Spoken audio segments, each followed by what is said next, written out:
I am Suraj Kumar and now you are watching the YouTube channel the bright income. ठीक है, तो दोस्तों आज हम लेक्चर स्टार्ट करने वाले हैं। आज का लेक्चर काफ़ी इंपॉर्टेंट होने वाला और काफ़ी बेसिक होने वाला, इसलिए वीडियो को छोड़कर जाइएगा मत, पूरा देखिएगा। ठीक है, तो कल हमने बात किया था संसाधनों के क्लासिफिकेशन पर, किस क्लास संसाधन कितने प्रकार के होते हैं, कौन से बेसिस पर होते हैं। ठीक है ना, तो आज हमारा टॉपिक है संसाधनों का विकास। ठीक है, तो संसाधनों का विकास क्यों जरूरी है हमारे लिए। ठीक ना, तो मानव जीवन की गुणवत्ता को बनाए रखने के लिए संसाधनों का विकास अति आवश्यक है। ठीक ना, तो जैसे हम इससे एग्जांपल पर लेकर समझते हैं। अब जैसे कोई वस्तु है पर्यावरण में और उसका हम संसाधन के रूप में विकसित नहीं करेंगे उसे, तब तक क्या हम उसका उपयोग कर पाएंगे। तो मानव का जीवन अच्छा होगा कब, जब संसाधन उसके पास बढ़िया होगा।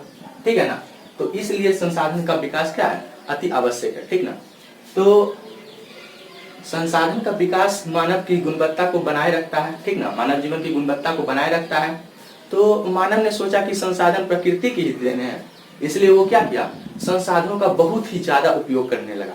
ठीक है ना, तो जिसके कारण बहुत सारी समस्याएं पैदा हो गई। ठीक, तो कौन सी समस्याएं पैदा हुई, तो जैसे आपके सामने है बोर्ड पर। ठीक ना, तो पहला हमारा कि कुछ व्यक्तियों को लगा ना कि संसाधन तो बहुत ज्यादा है ही, तो हम उसका और उपयोग करके ज्यादा धन कमाएंगे। तो कुछ व्यक्तियों के लालच के कारण क्या हुआ, संसाधनों का ज्यादा ह्रास हुआ, ज्यादा उपयोग हुआ, जिसके कारण क्या है, हमारे पर्यावरण में बहुत सारे संसाधन सीमित मात्रा में। ठीक ना, तो उसका ज्यादा उपयोग करेगा तो वो तो खत्म हो जाएगा। ठीक ना, तो पहला हमारा क्या हुआ, समस्या ये हुआ। दूसरा समस्या है कि कुछ लोग ही संसाधन पर ज्यादा अपना हक जमा लिए। ठीक ना, जिसके कारण कुछ लोग संसाधन का यूज नहीं कर पाए, जिसके कारण हमारा समाज गरीब और अमीर में बट गया, यानी संसाधन संपन्न और संसाधनहीन। ठीक ना, अमीर को बोले हम संसाधन संपन्न और गरीब को बोल दिए संसाधनहीन। ठीक ना, तो दूसरा पॉइंट हमारा ये हुआ। तीसरा पॉइंट, अब संसाधन का ज्यादा दोहन होगा तो क्या होगा, उससे पर्यावरण में संकट का स्थिति पैदा हो जाएगा। ठीक ना, तो जिसके कारण बहुत सारी समस्याएं उत्पन्न हुई, जैसे कि पर्यावरण प्रदूषण। ठीक है ना, पर्यावरण प्रदूषण, ठीक, ओजोन परत अपक्षयन। ठीक, और फिर क्या, जैसे कि और भी हम एग्जाम्पल के बारे में बात करते हैं। ठीक, देखते हैं क्या है, भूमंडलीय तापन, पर्यावरण प्रदूषण, ओजोन परत अपक्षयन, भूमि निम्नीकरण। तो ये सब बहुत सारे एग्जाम्पल हैं संसाधनों के ज्यादा ह्रास होने के कारण। ठीक ना, तो सबसे पहले हम समझते हैं भूमंडलीय तापन है क्या। ठीक ना, तो हमारे पृथ्वी के वायुमंडल में CO2 का जो है ना मात्रा काफी बढ़ रहा है। ठीक ना, जिसके कारण हमारे पृथ्वी का जो तापमान है वो काफी बढ़ रहा है, जिसे हम क्या कहते हैं, भूमंडलीय तापन या फिर ग्लोबल वार्मिंग। ओके, अब दूसरा पॉइंट है हमारा पर्यावरण प्रदूषण। तो पर्यावरण प्रदूषण तो आप लोग सभी जानते ही होंगे कि बहुत सारे इंडस्ट्री चिमनी से क्या हो रहा है, बहुत सारे गैस निकल रहे, जहरीली गैस निकल रही है, CO2, CO, nitrogen dioxide, sulphur dioxide, जिसके कारण क्या हो रहा है, हमारा पर्यावरण क्या दूषित हो रहा है, जिसे क्या कहते हैं हम लोग, पर्यावरण प्रदूषण। ठीक है, ओजोन परत अपक्षयन। ठीक ना, तो ऐसी ये सब वगैरह से क्या, CFC, क्लोरोफ्लोरोकार्बन जैसी गैस निकलने के कारण क्या हो रहा है, हमारे वातावरण में जो ओजोन का परत है उसमें क्या हो रहा है, उसमें गिरावट आ रही है। ठीक ना, उसके परत में गिरावट आ रही है, जिससे और अंटार्कटिका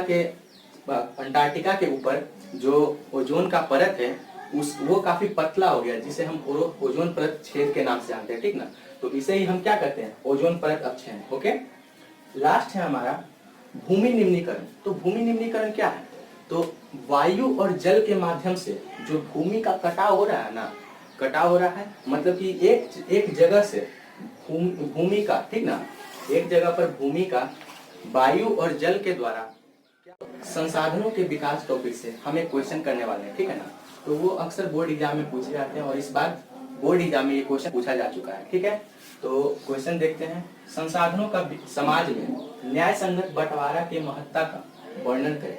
मतलब कि समाज में हर लोगों के बीच इक्वल अमाउंट में, पर्याप्त मात्रा में क्या हो, बंटवारा हो संसाधनों का, इसके महत्व का वर्णन करें कि क्या इसका महत्व है, क्या इससे इफेक्ट पड़ेगा लोगों पर। ठीक ना, तो क्या होगा, पहला पॉइंट, मानव जीवन की गुणवत्ता, मतलब कि मानव जीवन के सुधार। ठीक ना, और विश्व शांति बनाए रखने के लिए यह आवश्यक है। ठीक है, दूसरा, सीमित संसाधनों का होना। सीमित संसाधन, बहुत सारे संसाधन हैं जो हमारे पास सीमित है, जो बहुत ज्यादा उपयोग कर लेने के बाद क्या हो जाएंगे, खत्म हो जाएंगे। ठीक है, तीसरा पॉइंट, हर तरह के जीवन का अस्तित्व बनाए रखने के लिए, अब जैसे हम लोग ज़्यादा संसाधनों का दोहन कर रहे हैं तो बहुत सारे जीवों का उपस्थिति क्या हो रहा है, खतरे में आ रहा है। ठीक है, तो जिसके कारण भी क्या है, हमें न्याय संगत बंटवारा करना चाहिए संसाधन में, ताकि उसका विवेकपूर्ण तरीके से क्या हो, यूज हो सके। ठीक है, तो हम आगे अगले टॉपिक में पढ़ते हैं। ठीक है ना।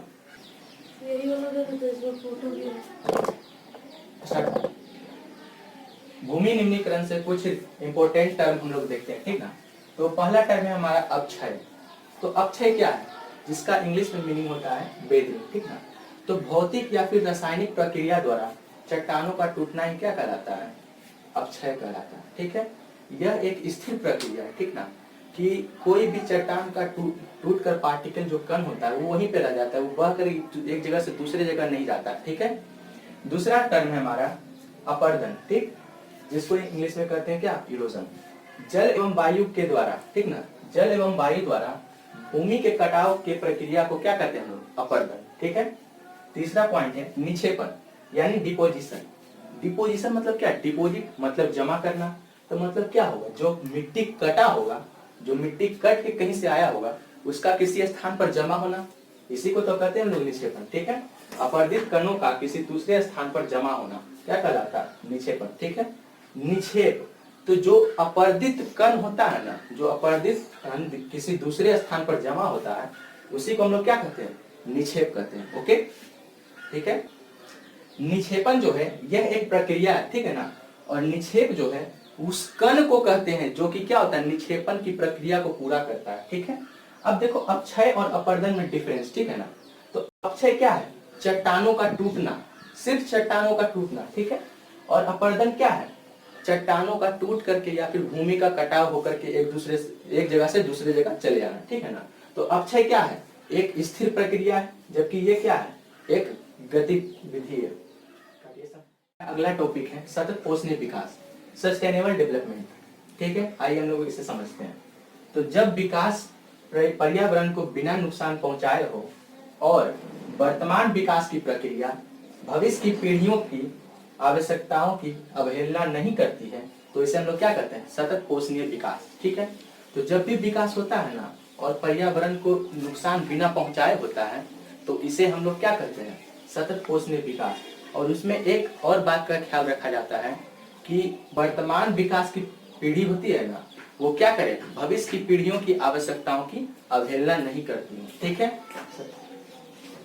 तो अब हमारा नेक्स्ट टॉपिक है रियो डी जेनेरो सम्मेलन। ठीक है ना। तो इसका आयोजन सतत पोषणीय विकास को हासिल करना था। ठीक है ना। तो इसमें 100 से भी अधिक देशों के अध्यक्ष थे ना, मतलब राष्ट्र अध्यक्ष, वो इस सम्मेलन में शामिल हुए थे। ठीक है, क्योंकि ये प्रथम अंतरराष्ट्रीय पृथ्वी सम्मेलन था। ठीक है, और ये ब्राजील के शहर रियो डी जेनेरो में हुआ था। ठीक ना, इसलिए इस सम्मेलन का नाम क्या पड़ गया, रियो डी जेनेरो सम्मेलन। यह कब हुआ था, जून 1992। ठीक है, प्रथम अंतरराष्ट्रीय पृथ्वी सम्मेलन। ठीक है, इसका लक्ष्य क्या था, तो इसका लक्ष्य, रियो डी जेनेरो सम्मेलन का लक्ष्य क्या था, सम्मेलन का आयोजन विश्व स्तर पर उभरते पर्यावरण संरक्षण एवं सामाजिक आर्थिक विकास की समस्याओं का हल ढूंढने के लिए किया गया था। ठीक है। अब हम नेक्स्ट टॉपिक की बात करते हैं। डी जेनेरो सम्मेलन में राष्ट्र अध्यक्षों द्वारा एक कार्यसूची तैयार की गई थी। ठीक ना, जिसका नाम दिया गया एजेंडा 21। ठीक है, तो इसे हम जानते हैं क्या है। तो यह एक तरह की कार्यसूची है जिसे प्रथम अंतरराष्ट्रीय सम्मेलन में राष्ट्र अध्यक्षों द्वारा स्वीकृति दी गई। ठीक है, इसका उद्देश्य क्या था, इसका उद्देश्य जिम्मेदारियों, समान हितों, पर्यावरणीय क्षति, गरीबी एवं रोगों से निपटना है। ठीक ना। तो अब हमारा नेक्स्ट टॉपिक है संसाधन नियोजन। ठीक, जिसका मतलब है रिसोर्सेज प्लानिंग। रिसोर्सेज प्लानिंग मतलब हम इंग्लिश से ही समझते हैं। ठीक ना, रिसोर्सेज का मतलब तो आपको पता ही है, संसाधन, और प्लानिंग मतलब योजना बनाना। ठीक है, तो रिसोर्सेज का किस लिए योजना बनाएंगे, तो अच्छे तरीके से उसका उपयोग करने के लिए, ताकि उसका ज्यादा वेस्ट ना हो और उसे हम अच्छे तरह से यूज कर सकते, कुशल पूर्वक उपयोग कर सके। ठीक है। तो संसाधन नियोजन का डेफिनेशन क्या है, संसाधनों के विवेकपूर्ण उपयोग के लिए, ठीक ना, नियोजन एक सर्वमान्य रणनीति है। ठीक, उसका दूसरा पॉइंट, अब संसाधन नियोजन क्यों जरूरी है, तो संसाधन का सीमित मात्रा में उपलब्ध होना, क्योंकि बहुत सारे संसाधन ऐसे हैं जो हमारे पास सीमित मात्रा में, अगर उनका नियोजित करके, अगर प्लानिंग करके हम यूज नहीं करेंगे तो उसका क्या होगा, बर्बाद हो जाएगा, है कि नहीं। वो एक बार अगर खत्म हो जाएंगे तो उनको बनने में कितना समय लगेगा, कम से कम लाखों वर्ष का समय लग जाएगा, ठीक है। तब हमें क्या करना पड़ेगा, किसी अन्य संसाधन का खोज करना पड़ेगा और उस पर निर्भर होना पड़ेगा, ठीक है ना। तो तीसरा पॉइंट है हमारा कि बहुत सारे ऐसे क्षेत्र हैं जहां पर पर्याप्त मात्रा में हर एक संसाधन उपलब्ध नहीं है। जैसे हमारे देश भारत में ही बहुत सारे ऐसे जगह हैं जहां पर संसाधनों की प्रचुर मात्रा में उपलब्धि है, जबकि दूसरे जगह वहां पर संसाधन है ही नहीं, ठीक है ना। तो जैसे झारखंड, मध्य प्रदेश, छत्तीसगढ़, उड़ीसा इत्यादि जैसे जगहों में खनिज और कोयले का प्रचुर मात्रा है, ठीक है ना। जबकि आप राजस्थान में चले जाइए, वहां पर क्या है, इनकी कमी है। जबकि वहां पर सौर ऊर्जा और पवन ऊर्जा की बहुतायत है, लेकिन फिर भी वहां मूलभूत विकास की कमी है। जैसे अपना बिहार, ठीक है ना, यहाँ भी कुछ जगह है जहाँ पर खनिज है, लेकिन बहुत सारे जगहों पर खनिज नहीं है, यहाँ पर खेती की जाती है, ठीक है ना। अब जैसे अरुणाचल प्रदेश में, वहाँ जल संसाधन की प्रचुर मात्रा है, परंतु वहाँ पर मूलभूत विकास की कमी है, ठीक है ना। और जैसे लद्दाख मरुस्थल, ठीक है ना, वहाँ पर सांस्कृतिक और विरासत का धनी है, लेकिन वहाँ पर क्या है, अभी भी विकास की कमी है, ठीक है। तो इसलिए क्या है हमारा संसाधन नियोजन, तो हमने अभी पढ़ा संसाधन नियोजन के बारे में, ठीक ना। तो हम लोग भारत में चूंकि रह रहे हैं, तो हम लोग को पता होना चाहिए कि भारत में नियोजन का क्या प्रक्रिया, क्या स्टेप है, क्या सोपान है, ठीक ना। तो बुक में लिखा होता है कि भारत में संसाधन नियोजन के सोपान। तो सोपान का मतलब क्या होता है, सोपान का मतलब होता है स्टेप, ठीक है। पहला स्टेप क्या है, दूसरा स्टेप क्या है, तीसरा स्टेप क्या है, ठीक है ना। तो हम लोग समझते हैं इस चीज को। तो देश के अलग अलग प्रदेशों में संसाधनों की पहले पहचान करना, ठीक है ना। तो सबसे पहले देश के अलग अलग प्रदेशों में संसाधनों का पहचान कर उनकी तालिका बनाना, उसका एक कॉलम बनाना कि कहाँ पर संसाधन है, कहाँ पर संसाधन नहीं। उसके बाद इस कार्य में क्षेत्रीय सर्वेक्षण, मतलब जगह जगह जाकर सब चीज बात करना कि कहाँ पर है नहीं है, छानबीन करना, ठीक है। मानचित्र बनाना और संसाधनों की मात्रा एवं गुण का पता लगाना, ठीक है। दूसरा पॉइंट, संसाधन विकास योजनाएं लागू करने के लिए प्रौद्योगिकी एवं संस्थाएं तैयार करना। तो जब तक टेक्नोलॉजी नहीं होगा, संस्था नहीं तैयार होगा, तब तक क्या संसाधन का विकास हो पाएगा, नहीं। इसलिए संसाधन विकास योजनाएं लागू करने के लिए प्रौद्योगिकी एवं संस्थाएं तैयार करना है, ठीक है। तीसरा पॉइंट, संसाधन विकास योजनाएं एवं राष्ट्रीय विकास योजना में संबंध स्थापित करना। तो जब तक इन दोनों में संबंध नहीं स्थापित होगा, तब तक संसाधन विकास योजनाएं लागू नहीं होगी। क्योंकि जब तक राष्ट्रीय विकास नहीं होगा, अगर संसाधन का विकास करने से, तब तक इन दोनों में संबंध स्थापित नहीं होगा और क्या संसाधन नियोजन नहीं हो पाएगा अच्छी तरह से, ठीक ना। तो संसाधन विकास योजनाएं एवं राष्ट्रीय विकास योजना में संबंध स्थापित करना अति आवश्यक है, ठीक है। बहुत सारे ऐसे प्रदेश हैं जहां पर संसाधन है और बहुत सारे ऐसे प्रदेश भी हैं जहां पर संसाधन नहीं है, ठीक है ना। तो जो संसाधन संपन्न है वो भी उतना विकास नहीं कर पाए जितना कि जहां पे संसाधन नहीं है वो उतना विकास कर लिए। जैसे कि भारत में बहुत सारे ऐसे जगह हैं जहां पर संसाधन होते हुए भी विकास नहीं कर पाए हैं, लेकिन बहुत सारे ऐसे जगह हैं जहां पर संसाधन की कमी होते हुए भी बहुत ज्यादा विकसित हो गए। जैसे दिल्ली, वहां पर क्या संसाधन नहीं है, लेकिन वहां प्रौद्योगिकी के सहारे क्या है, आज बहुत ज्यादा विकसित है, ठीक है ना। और जैसे बिहार, यहाँ पर संसाधन है लेकिन फिर भी इसका अच्छी तरह से उपयोग नहीं हो पाया, जिसके कारण हमारा बिहार क्या है, अभी विकसित उतनी अच्छी से नहीं। जैसे कि झारखंड, उड़ीसा, इन सब जगह संसाधन की उपलब्धि है, लेकिन क्या जितने उपलब्धि है उसके अनुपात में क्या वे विकसित हो पाए हैं, नहीं। तो इतिहास भी गवाह है कि बहुत सारे ऐसे देश हैं जैसे भारत, अफ्रीका, अमेरिका, इन सब यहाँ पर जो संसाधन की बहुतायत थी, ये सब उपनिवेशकारियों के लिए क्या रहे, आकर्षण का केंद्र है, ठीक है ना। तो इन सब प्रदेश में संसाधन की बहुतायत थी, तो उपनिवेशिकारी देश जैसे ब्रिटेन क्या किए, सबको अपना उपनिवेश बना करके यहाँ पे संसाधन का क्या किए, दोहन किए। अतः जिस देश में प्रौद्योगिकी नहीं है वहां पर उतना अच्छी तरह से विकास नहीं हो पाया, इसलिए संसाधनों के विकास के लिए प्रौद्योगिकी अति आवश्यक है, ठीक है ना। तो अब हम उपनिवेश का मतलब समझते हैं, ठीक है ना। तो जब कोई एक देश किसी दूसरे देश पर क्या करता है, अपना राजनीतिक अधिकार जमा लेता है, वहां के संसाधनों का दोहन करता है, ठीक है ना। तो जिस देश पर कब्जा किया वो उपनिवेश हुआ, ठीक ना। और इस प्रक्रिया को हम लोग कहते हैं औपनिवेशिकरण, ठीक है। तो अब हम लोग आगे जानते हैं, तो हम इसे एग्जाम्पल के तौर पर समझते हैं, ठीक है। जैसे कि भारत, ठीक, और ब्रिटेन।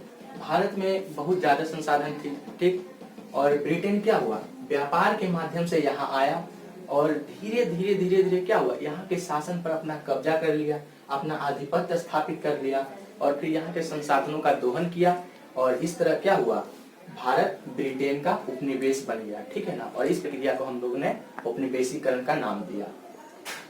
तो अब संसाधनों का संरक्षण हमारे लिए क्यों आवश्यक है, ठीक है ना, तो हम इस पर बात करते हैं। तो पहला हमारा पॉइंट है, संसाधन हर तरह के विकास में महत्वपूर्ण भूमिका निभाते हैं, ठीक ना। जितने भी तरह के विकास होते हैं, इकोनॉमिक ढंग से, आर्थिक ढंग से, फिर प्रौद्योगिकी ढंग से, ठीक ना, हर तरह के विकास में क्या करती है, महत्वपूर्ण भूमिका निभाती है, ठीक है। दूसरा पॉइंट, संसाधनों के विवेकहीन उपयोग से पर्यावरणीय समस्याएं पैदा हो सकती है, जैसे वातावरण प्रदूषण, ठीक है, ओजोन परत अपक्षय, भूमंडलीय तापन, ठीक है ना। तीसरा पॉइंट है हमारा, बहुत सारे संसाधन सीमित मात्रा में उपलब्ध हैं, जिसके कारण क्या हो सकता है, इसलिए हमें इनका विवेकपूर्ण ढंग से उपयोग करना और इनका संरक्षण करना जरूरी है, ठीक है। भूमि संसाधन क्या है, अब हमारा नेक्स्ट टॉपिक है, ठीक है ना। तो भूमि संसाधन क्या है, भूमि एक महत्वपूर्ण संसाधन है हमारे लिए, ठीक है, क्योंकि हम लोग इस पर निवास करते हैं, हम लोग इस पर रहते हैं और अपने दैनिक गतिविधि को करते हैं, जैसे खाना पीना और बहुत सारे काम हम इसी पे करते हैं, इसलिए क्या है, भूमि भी एक हमारे लिए संसाधन है, ठीक है। तो भूमि को 3 भाग में मुख्यतः बांटा गया, ठीक है ना, मैदानी भाग, पर्वतीय भाग, पठारी भाग, जबकि और भी हैं, जैसे द्वीप समूह है, ठीक है, मरुस्थलीय भाग है, ठीक है ना। तो इसमें मुख्यतः 3 भाग में बांटा गया है, मैदानी भाग, पर्वतीय भाग, पठारी भाग, ठीक है ना। मैदान भाग कितना है, 43%, पर्वतीय भाग 30% और पठारी भाग 27%, ठीक है। तो अब जानते हैं कि क्या इसका क्या उपयोग है, ये कैसे परिस्थितियां प्रदान करता है, ठीक है ना। तो मैदानी भाग क्या करता है, मैदानी भाग कृषि और उद्योग के विकास के लिए सुविधाजनक है। अब मैदान है तो यहाँ पर क्या हो सकता है, खेती अच्छी तरीके से होता है। अब पर्वतीय भाग में खेती बड़ी अच्छी तरह से हो सकती है, नहीं हो सकती, वहाँ उद्योग लगाए जा सकते हैं, नहीं लगाए जा सकते हैं। तो इसलिए क्या है, मैदान क्या करते हैं, कृषि और उद्योग के विकास के लिए सुविधाजनक है, ठीक है। अब पर्वत क्या करते हैं, चूंकि हिमालय पर्वत तरफ से बहुत सारी नदियों के प्रवाह को सुनिश्चित करता है, ठीक है ना। और ये क्या होते हैं, 12मासी नदियां होती हैं। 12मासी नदियां मतलब ऐसी नदी जिसमें सालों भर पानी होती है, ठीक है ना, उसे 12मासी नदियां कहते हैं, ठीक है। तो पर्वत कुछ 12मासी नदियों के प्रवाह को सुनिश्चित करते हैं, पर्यटन विकास के लिए अनुकूल परिस्थितियां प्रदान करती है। तो बहुत सारे मात्रा में पर्यटन बाहर से हमारे यहाँ घूमने आते हैं, तो पर्वत क्या करते हैं, ऐसे अनुकूल परिस्थितियां प्रदान करते हैं, ठीक है। पठारी भाग क्या करते हैं, तो पठारी भाग में बहुत सारे वनों का अपार संचय है। पठारी भाग में क्या होते हैं, बहुत सारे वन होते हैं, वहाँ काफी मात्रा में खनिज होते हैं, ठीक है, और भी बहुत सारे धातु होते हैं, ठीक है। तो अब हम अगला